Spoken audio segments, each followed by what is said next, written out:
Bienvenue à tous. Dans cette nouvelle vidéo, nous allons vous présenter l'incroyable fortune et le parcours atypique de Serge Beno.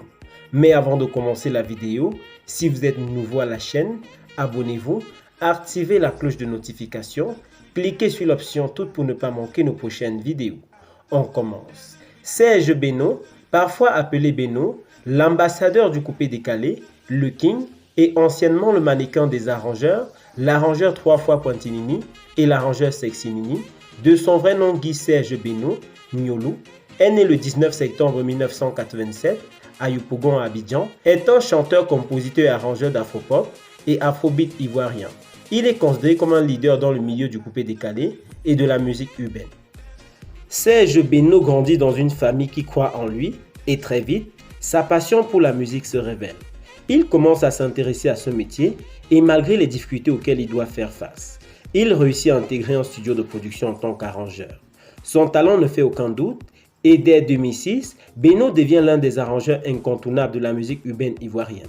Son succès lui fait signer des collaborations avec plusieurs artistes de renommée du mouvement Zouglou et du coupé décalé, dont Feu Doux Saga, l'un des ténors de ce genre qui lui fera personnellement appel pour la composition de son projet musical. Serge Beno, fort de toute cette expérience gratifiante, décide de se lancer officiellement dans une carrière en solo. Et cette fois-ci, en tant que chanteur. Cet énième challenge est une sacrée réussite dès le premier single. Serge Beno est acclamé par la critique et le public. Aujourd'hui encore, il demeure l'un des poids lourds incontournables du coupé décalé jusqu'à hors des frontières de l'Afrique. En octobre 2018, l'artiste célèbre ses 10 ans de carrière à Paris, dans la mythique salle de l'Élysée, Montmartre. Serge Beno naît à Yopougon, dans le nord d'Abidjan, dans la région des Lagunes. Né d'un père militaire, il compose des chansons depuis son enfance. Surnommé le mannequin de Koto pour son style vestimentaire chic et dandy, il est l'une des figures emblématiques du mouvement du coupé décalé. Serge Beno est d'ethnie Bété. Serge Beno commence sa carrière en tant qu'arrangeur pour plusieurs artistes ivoiriens. C'est en 2009 qu'il se lance sous les projecteurs avec sa chanson Kouma Lébé, un véritable succès en Afrique. Depuis lors, il ne cesse de monter dans le classement des musiciens et des danses urbaines africaines. Serge Beno signe ensuite avec le label de David Monceau, Obour Music, et sort son premier album, Seul Dieu, en 2012. L'album contient les titres Corrigé Corrigé, produit par lui-même, Chokora, produit par lui-même, Coupé Décalé, en référence au genre musical qui le fait connaître, et Loco Loco, produit par lui-même.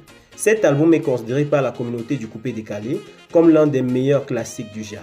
Serge Beno aussi dans les productions entre le coupé décalé et l'afropop. Il a produit des morceaux pour de nombreux artistes comme Didier Arafat, Debordo Likoufa, Bébé Félix, Didier Mix Premier, Molaré et bien d'autres. Son premier album, Seul Dieu, sort le 10 décembre 2012 avec les singles Corrigé Corrigé et Chokora, rencontre un franc succès auprès des mélomanes et lui donne une visibilité hors du continent. Son deuxième album, Téléi, sort durant l'été 2014 et rencontre le succès avec le single Côte Sensible avec Colonel Réel et Kaba Bleke. L'album comporte plusieurs invités parmi lesquels Colonel Réel et Bébé Félix. La fortune de Serge Beno. La Côte d'Ivoire est l'un des pays d'Afrique qui est le plus doté en matière d'artistes talentueux qui sont connus partout à travers le monde. Ceux-ci, qui explorent différents styles, qui vont du reggae au fameux coupé décalé national, ont acquis de grosses fortunes tout le long de leur carrière. Serge Beno est considéré aujourd'hui comme étant le leader parmi les chanteurs du coupé décalé de la musique urbaine africaine. Il est aussi un grand producteur de son pays. Sa fortune serait estimée aujourd'hui à plus de 400 millions de francs CFA. Merci chers abonnés d'avoir regardé cette vidéo jusqu'à la fin. Quel est votre musicien ivoirien préféré? Laissez-nous vos avis en commentaire et surtout abonnez-vous à la chaîne, activez la cloche de notification, cliquez sur l'option toute pour ne pas manquer nos prochaines vidéos. À très bientôt pour une prochaine vidéo.